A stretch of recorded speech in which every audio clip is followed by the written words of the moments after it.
हनुमते नमः। ॐ पञ्चमुखी हनुमते नमः।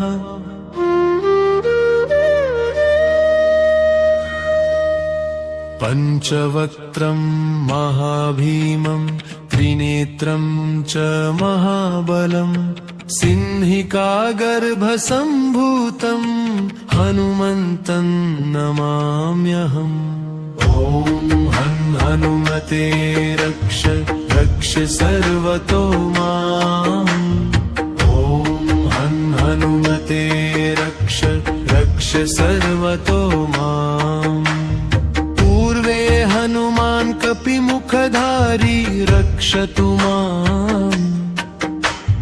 दक्षिणे नारसिंहवपुर्मां सदा पातु। पश्चिमे गरुडरूपवान् रक्षतु। उत्तरदिशि वराहरूप सदा रक्षतु माम्। ऊर्ध्वे हयग्रीवविग्रह पातु मे शिरः।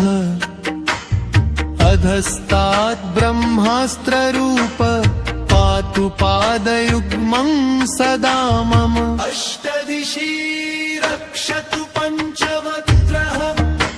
स्वप्ने जाग्रति गच्छत पश्यत शयानम्। पश्यन्तं हसन्तं चलन्तं सर्वदा रक्षतु हनुमान् महाबलः।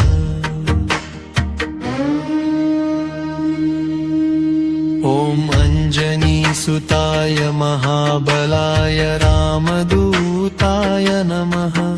ॐ किलकिलाय वीराय विक्रान्ताय नमो नमः। ॐ भूतप्रेतपिशाचादिनाशाय स्वाहा।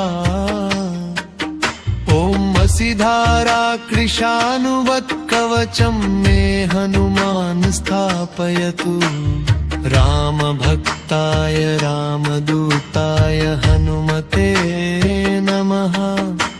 सर्वशत्रुनिवारणाय कवचं पठे। रक्षां कुरु महाबाहो त्राहि त्राहि नमोऽस्तु ते। ॐ हं हनुमते नमः। ॐ हं हनुमते नमः। ॐ अञ्जनीगर्भसम्भूतमारुतात्मजमुत्तमम् श्रीरामप्रियं भक्तं वन्दे लङ्काभयङ्करम्। पञ्चमुखं धरं देवं हनुमन्तं नमाम्यहम्। पूर्वं तु वानरं वक्त्रं कोटिसूर्यसम्प्रभम्।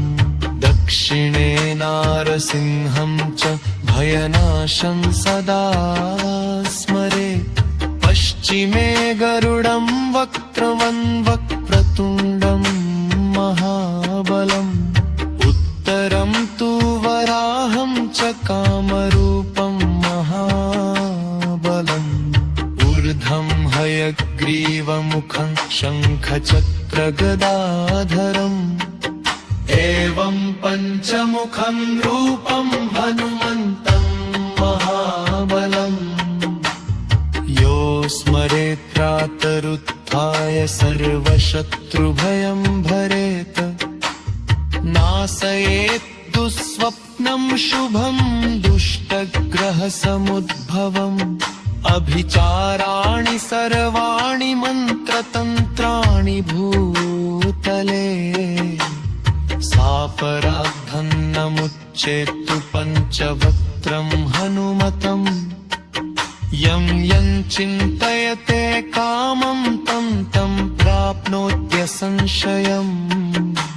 श्रीराम जय राम जय जय।